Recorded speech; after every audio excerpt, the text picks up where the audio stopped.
Sometimes you do have to sit and work with a leader to make them feel comfortable to open up and to get them to talk about what they're doing and why they're doing it and how they feel about things.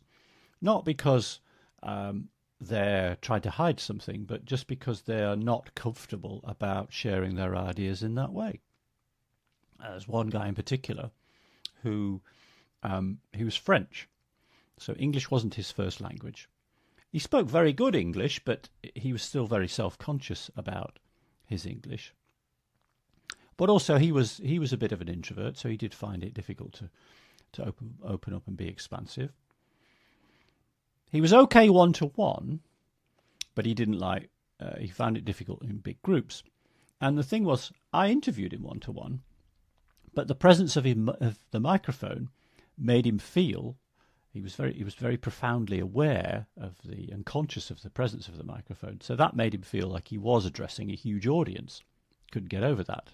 You sometimes hear people have a similar experience when they look at a TV camera, and it's almost as though they can see the millions of people watching.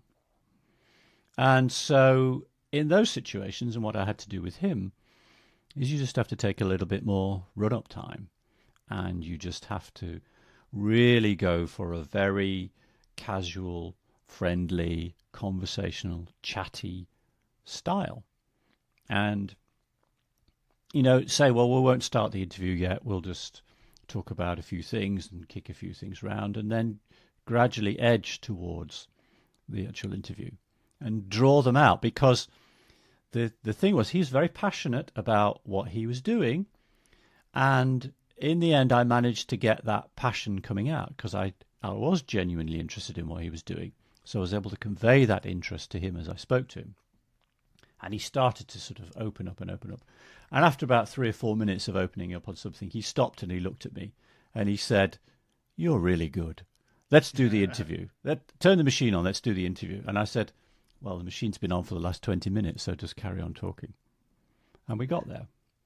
But sometimes you do have to take time to just relax people and make them feel comfortable.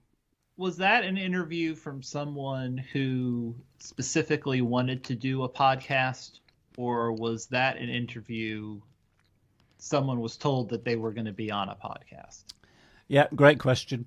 No, he was on the leadership team, and the leader had said that they wanted to put out something where each member of the leadership team talked about their various responsibilities in the big change.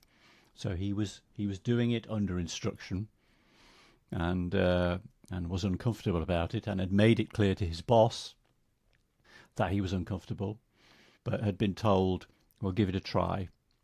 If it doesn't work, we don't have to use it, but give it a try." So no, he was a reluctant interviewee. That's what I was surmising by the way that you told the story. Mm. I see podcasts as a tremendous way to share your thinking with a broad audience. But what that presupposes is you want to share your thinking with a broad audience.